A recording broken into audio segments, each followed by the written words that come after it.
Alright, for the next couple videos covering weapons in more detail, rather than being in-game, I'm actually going to be in my spreadsheet here. Right, I do intend to make my spreadsheet available in the near future. I just want to make sure that everything I want to put into it is already in it before I release it, but look for that in the near future. Alright, so whenever it comes to energy weapons, there's essentially three types. There are flamers, lasers, and PPCs. So the big difference, very straightforward. Flamers are low tonnage, short range, low damage weapons. But the one thing they do well.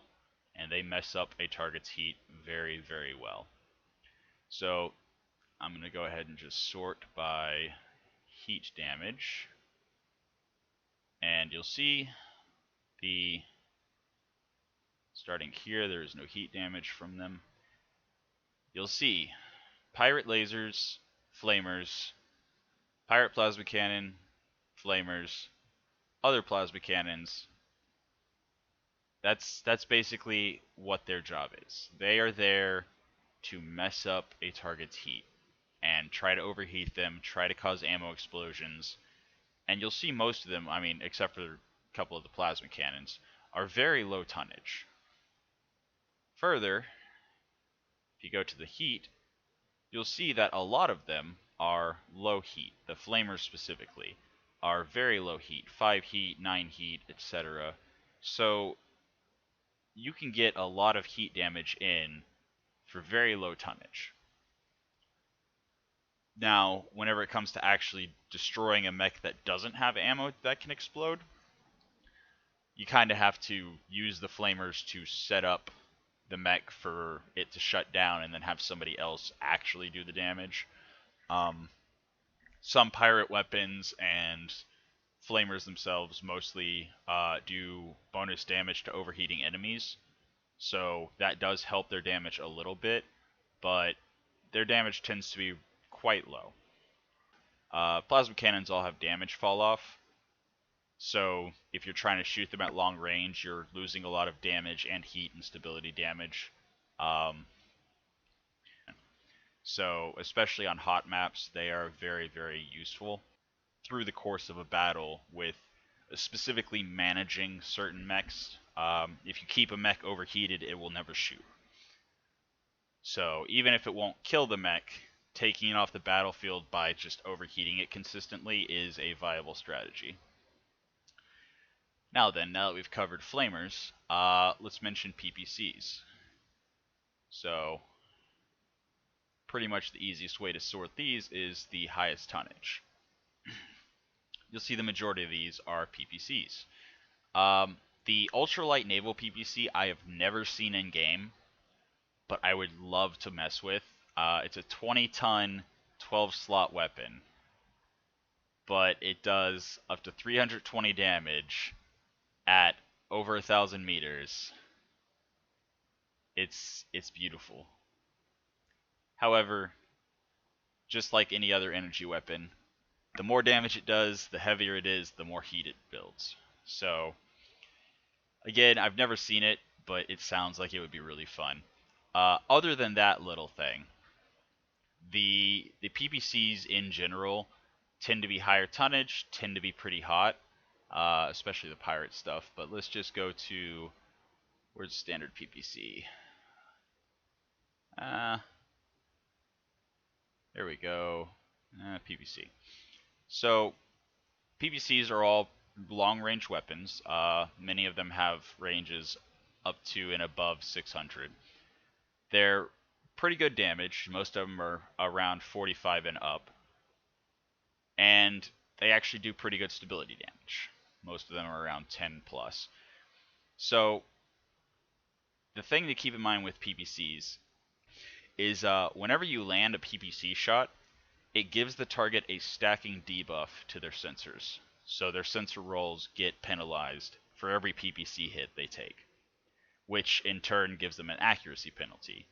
That'll make more sense after I cover electronic warfare in a future video, but if you have enough PPCs hitting a target, that target will likely never land a shot.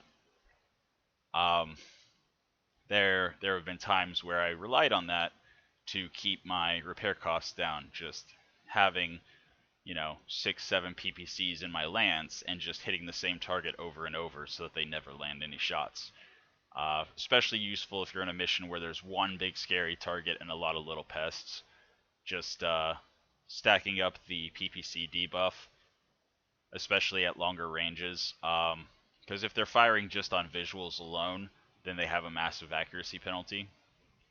The third type of weapon, other than the PPCs and the flamers, which I just kind of include the plasma cannons as like a hybrid between a PPC and a flamer. They're heavier than a flamer, but they still do the heat damage of flamers, but they're not as heavy and don't do as much damage as PPCs. But that's just kind of where they are. But other than flamers and PPCs, you've got lasers.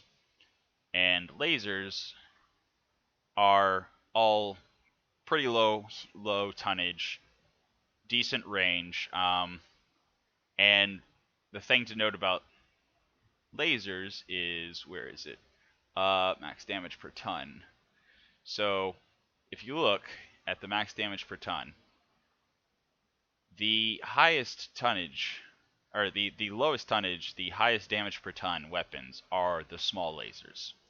So if you get in close, small lasers will actually do more damage per turn, per ton, than their heavier counterparts. If you have a Omni-Mech loaded up with small or medium lasers, your damage output will be significantly higher than even a heavier mech.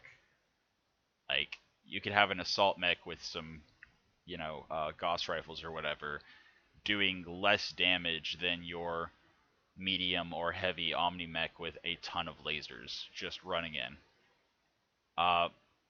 The thing to note with lasers is they do tend to run hot.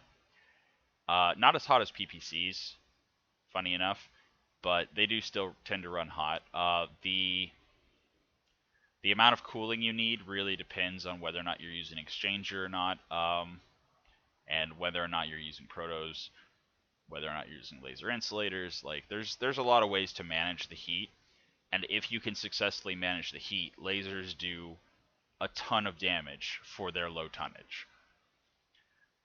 And some of them actually have quite respectable ranges. Let's just go largest to smallest. You'll see PPCs have longer ranges. They are the longest ranged energy weapons. But then not too far behind PPCs are the large lasers, with 500 plus 500 plus max range as compared to the 600 plus of PPCs. So they're not far behind whenever it comes to range, but they do have significant damage per tonnage. Now then, the last thing to note, when it comes to through armor criticals, you'll see it's definitely not the strong suit of energy weapons. With a couple of exceptions, we'll just mark right here. So the Pirate, the Grazer, I believe it's the Pirate Hyper Laser, and the Ultra Naval PPC are the two primary exceptions. The Tesla rifle, which I've never seen in game, but it's like a cross between a PPC and a Gauss rifle. It's basically does no damage, but it does a ton of crits. It's got a 75% crit bonus, a 75% through armor crit chance, but even then, again, through armor crits is not the strong suit of energy weapons, because even this crit heavy weapon can only punch through 65 tons of armor, or 65 points of armor. And if I sort by the through armor crit armor amount, which is the maximum armor that any of these weapons can punch through, and mark right here where it drops below 100, you'll see PPCs, Pirate, well, specifically heavy PPCs, Pirate weapons, the Ultra Naval PPC, and then as soon as you get to everything else, it's less than 100. So if a location has 100 armor or more, it is impossible for most energy weapons to crit through them, and it falls off pretty fast. Energy weapons just are not well suited for through armor crits. They can still crit just like any other weapon when the armor is shredded off, but as long as there's even 1 point of armor, the odds of a energy weapon critting is very low. Let's see. Is there anything else to note? Ammo. The only weapons in the energy category that take ammunition are the chem lasers and the plasma cannons. The heavy flamer is an exception. The heavy flamer does take heavy flamer fuel. But other than that, like just chem lasers and plasma weapons are the only ones energy weapons that use any kind of ammunition. So again, just to recap, energy weapons, energy weapons are great for low tonnage, low slots, have decent range, have good damage per ton.